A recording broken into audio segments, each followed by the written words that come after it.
Since you're on a low-calorie diet, it would be great to find out if there actually are foods that you can consume that have no calories to them. That would give you the benefit of being able to satisfy your hunger without having to worsen your diet plans. The fact is that there are some good low-calorie foods that you should be considering.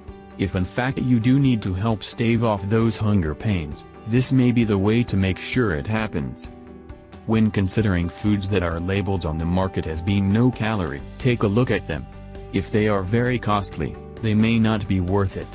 While all foods have some calories to them, some will offer a much better take than others would. What if the no-calorie product tastes awful?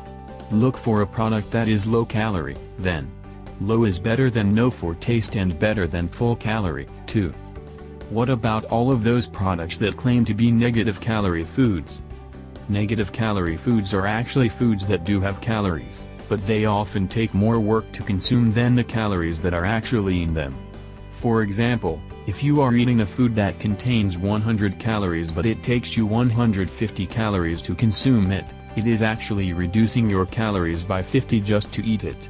A good example is that of celery. It takes your body a while to actually digest it, which can leave you with a full feeling that also is cutting away at your intake. When you are considering these foods, consider what nutritional value they have. For example, other foods include garlic, asparagus, broccoli, carrots, apples, lemons, and oranges. If they are foods with good nutritional backgrounds, like these, then it can be a benefit to consume these over foods that are less than healthy for you.